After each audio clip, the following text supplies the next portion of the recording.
Yeah. Okay. So, Professor Tom Collins, the ex-head of the Irish Royal College for Surgeons, thank you for accepting to do this interview with us. I'm delighted, Fatima, yeah. Thank you.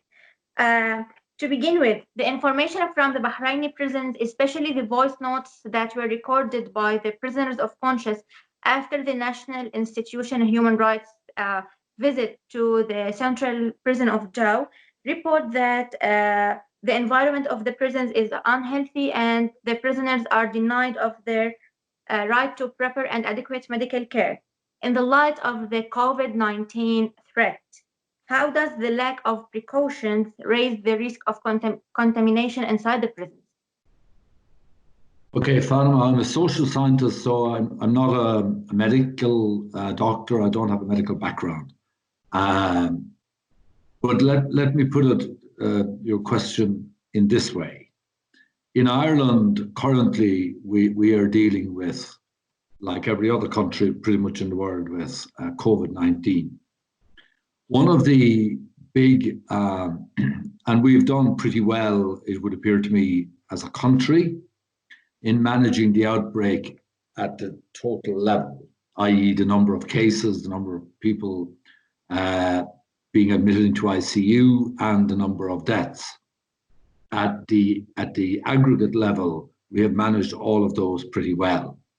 But what's also emerging is that in one particular sector, there have been a great number of deaths, and about 50% of them, of all the deaths in Ireland, have occurred in nursing homes, in residential homes for the elderly. So clearly, COVID-19, because it is highly infectious based on contact, that if you cannot manage social distance, there is a great likelihood that COVID-19 will spread and will become endemic in any subgroup. All congregated settings represent a risk in that environment. And there are two kinds of congregated settings that are relevant here. There's the congregated setting that is devoted to care, such as a nursing home. And as we see, these have been very problematic environments for the spread of COVID-19. And then there are congregated settings that are punitive by nature. And prisons are one such congregated setting. It is punitive by nature.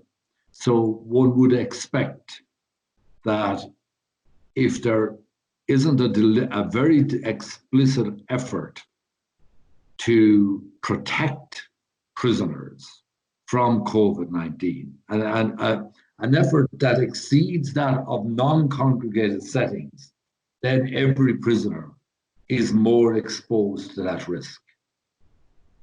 I don't know the situation that prevails in the prisons in Bahrain now, and indeed I don't know the situation that prevails elsewhere. But I would simply say that a congregated setting, which is by definition a punitive congregated setting, evidently presents an enormous risk for the spread of COVID-19 and for the health and well-being of the inmates. Okay. The American Center for Disease Control and Prevention recommended the release of prisoners, especially those who do not represent a threat to society, to prevent a disastrous outbreak inside the prisons. What if Bahrain didn't comply with these recommendations? And what steps can the international community, including the World Health Organization and other UN bodies, what steps can they take to pressure Bahrain to release the prisoners of conscience? Yeah. Okay, I'm speaking as a private citizen. I left Bahrain in 2013 because I was at the time head of a medical school, as you say, and I was uncomfortable that I could reconcile my own ethical commitments and convictions around medical care, health care, and academic freedom with the political environment in which I found myself in Bahrain. I was unable to live comfortably where in a situation where I was unable to reconcile those two sets of beliefs. We have learned in COVID-19 a critical lesson, and I think the medical profession has learned this, which is that healthcare is always political. It always involves political decisions. I was criticized when I left Bahrain for apparently politicizing medical education. And my position was then, and has consistently been, that if one is not challenging in a system where you cannot reconcile your ethical beliefs with the practice, if one is not challenging those systems, one is colluding with them.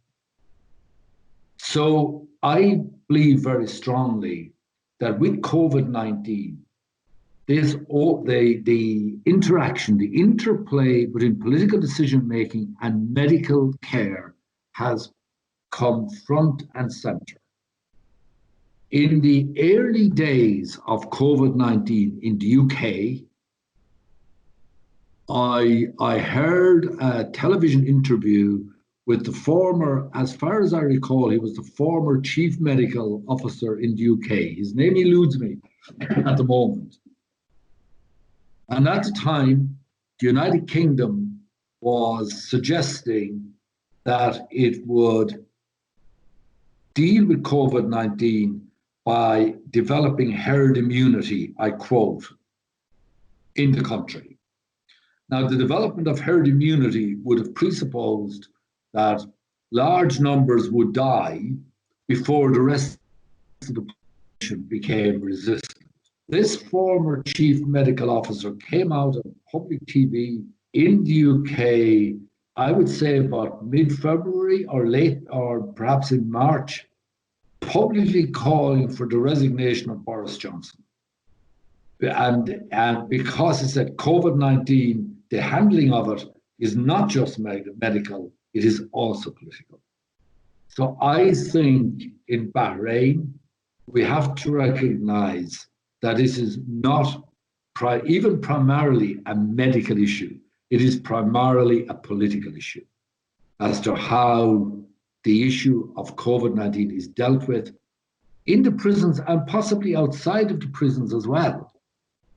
Because if medical care is not organized on the basis, on the primary condition of need, if the delivery of medical care and medical attention is organized on any other basis than my healthcare needs, then that has to be questioned.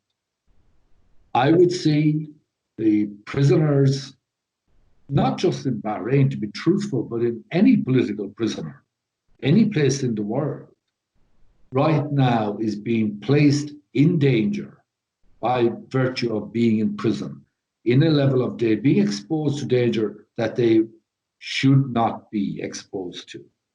So all medics all over the world, in my view, should be calling on regimes who build their regimes partly, if not entirely, on suppressing political dissent, that such political dissenters should be all granted an amnesty now.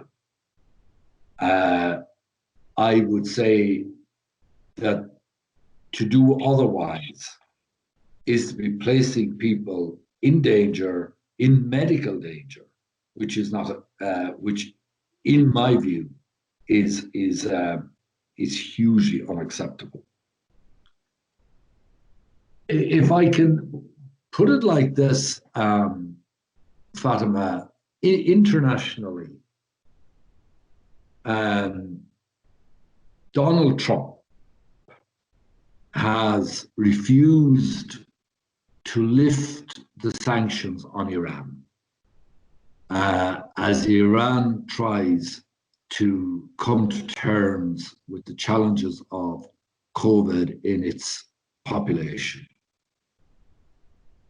In refusing to do that, it seems to me that Donald Trump is weaponizing COVID-19 against the citizens of Iran by not taking positive action to ensure that the country is able to deal with this challenge. And I think the same applies right down where one sector of humanity is exposing the other sector to needless risk, then it absolutely must be challenged. Okay.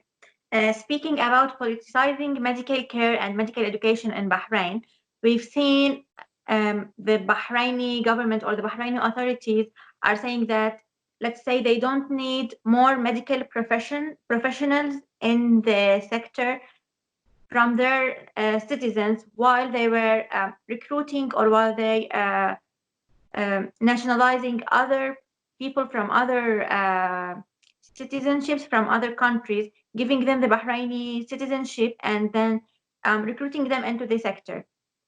Also, we've seen discrimination through the educational grants, or let's say educational delegations which are sent outside Bahrain to complete their studies. We've seen discrimination, political discrimination and sectarian discrimination. What are your views about that? I think all political discrimination and all sectarian discrimination is reprehensible. It conflicts, as I've said, with my own principles and basically would force me in conscience to actually take a stand against it. I'm not, as I said to you on a number of occasions, I'm no longer involved in any up close way with the situation in Bahrain. I would like, and I think it is necessary, that there would be some kind of international review of the organization of medical education and medical care in Bahrain based on the concerns that you have just outlined, i.e. discrimination based on political affiliation or on religion. That involves, I think, an international review drawn from people who have no vested interest, commercially or any other way, in the organization of the economy or of the country of Bahrain. So that would be my position. I have seen nurses 7 years ago who had trained and were qualified in Bahrain not being provided with jobs, it was the explicit reason that was provided was for security. The unspoken reason was, I would suspect, their religious affiliations. This is not a way that any medical system should be organized. But that needs to be documented. It needs to be challenged where there are infringements, where there are aberrations being perpetrated. I have no idea now about the equal access to healthcare in Bahrain, in the various hospitals, whether everybody, regardless of creed, political affiliation, or any other identity character, Whether they had open and free access now, I do not believe that when I was there they had. And I thought it was important then to name that as an issue. Ireland has a significant experience represented by the Irish reconciliation. How can Bahrain adapt or benefit from such an experience to ensure more political and social stability? Yeah, it's a wider question actually than COVID-19. And I think there are really good lessons to be learned from Ireland in this regard. While I was even in Bahrain, I was trying to argue the case for a commission similar to the Peace and Reconciliation Fund, which was established in Ireland after and during the years of the Troubles and following on from them. But for that to happen in a meaningful way, and the way that worked was the European Union in particular placed at the disposal of local communities in Northern Ireland and on the border region, the north and the south, a number of hundreds of millions of euros to allow them to draw down these funds to support efforts at building relationships across the sectarian divide. For that to happen, though, you needed political leadership. The leadership on both sides of the divide, if there were only two sides, needed to come together and agree that this was necessary. In Bahrain, one could easily imagine a fund, a substantial fund, supported by countries in the region and outside of it, managed in a transparent way, which would aim to redress the disadvantages that have been perpetrated on the particular communities and particular sectors in Bahrain, and attempt to ameliorate those disadvantages while building positive relationships across the various divides. I never felt in Bahrain that the sectarian divide was anything like as problematic as it was in Ireland, but I felt the question of the political leadership and the readiness of the political leaders to support a process of building civil society and building institutions in which the whole community could trust. I thought that was lacking in a way that it wasn't here. So here the problem was more acute, but the political leadership was stronger than is the case, or was the case when I was there in Bahrain. I don't know, since I left Bahrain, it's 7 years since I left it. I haven't been back. I would be hugely interested in returning to Bahrain and to see for myself what kind of progress has been made, where things have slipped, what kind of social structure has evolved there over the last 7 to 8 years. On a personal level, Fatima, I'm only going to say this to you on the basis that if it helps the person involved. If it doesn't help, I would prefer if you didn't record it. But I would particularly want to see Nabil Rajab, whom I met in Dublin in, I would say, 2016. Mm-hmm. And he was working hard on human rights and on reconciliation at that time when I met him. He was arrested pretty much the day after he returned to Manama, or very shortly after returning from a trip to Ireland and the United Kingdom. And I would be at a deeply personal level, concerned for his welfare now. I would readily offer him isolation in my home in Ireland if that would help him in any way. And he's just one, I'm sure, of thousands of people in Bahrain and in other regimes elsewhere around the world who are now being exposed to great danger by their incarceration. And fundamentally, the COVID virus is a virus which is attacking only humanity. I'm here in Ireland, it's the month of April. The rest of nature here in Ireland is bursting forth. It is about to celebrate summer. The only species that's struggling and on its knees is the human one. So I think against this, if this virus is about a war, and that language has been used by people like Boris Johnson and Donald Trump, it is a war by humanity, by the entirety of humanity, against a virus which is attacking all of humanity.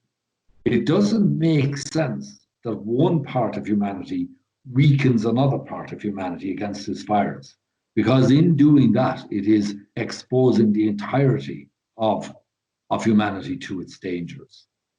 So even for that reason, I would say we should be doing everything to deal with those locations, those specific places which provide a hideout for this virus. And I suspect prisons are one of them.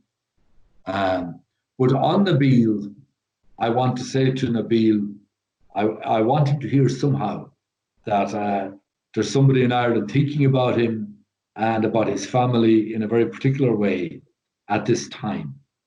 And to offer them, if Ireland is a refuge in this, I would like to offer that to him, if I could. That's so kind of you, Mr. Tom. My last question is, what is your message to the government of Bahrain and to the people of Bahrain who you lived with for around 2 years? My message to all governments is that COVID-19 shows us all the frailty of the human condition. And the political task after COVID-19 is to protect the frailty of the human condition by focusing on the most vulnerable and on the weakest. And if you place your focus there, you build the resilience of the entire population. And I'm saying that I don't want to lecture the government of Bahrain. I am a citizen of a different country. I'm reluctant to speak to any other country to say how they should do their work, but I think the human race has had a shock from COVID-19, which as a species, we have to take learnings from. And for me in Ireland, the learning has been that while COVID-19 can attack anybody, its mortal impact is most severe on the weakest and on the most vulnerable. And presumably, as with all assaults of this nature, if you take out the weakest, the virus will continue to work through the population. It will work from the weakest onwards. So that would be my message, not just to the government of Bahrain, but to leaders all over the world, that they need to realize that if you leave, your system is as exposed as its weakest link. And America is a country I know now better than I know Bahrain. It has left its people poorly serviced by its health systems, by the institutional systems which support individuals. It had a political model which was based on individual, on a high level of individuality and individual self-protection. COVID shows us that the community at large needs to be involved in that. And that's my core message to anybody. Thank you very much, Dr. Tom, for giving us your time and for explaining all these issues from your point of view. Thank you very much. It's been a pleasure, Fatima. It's been very nice to meet you, and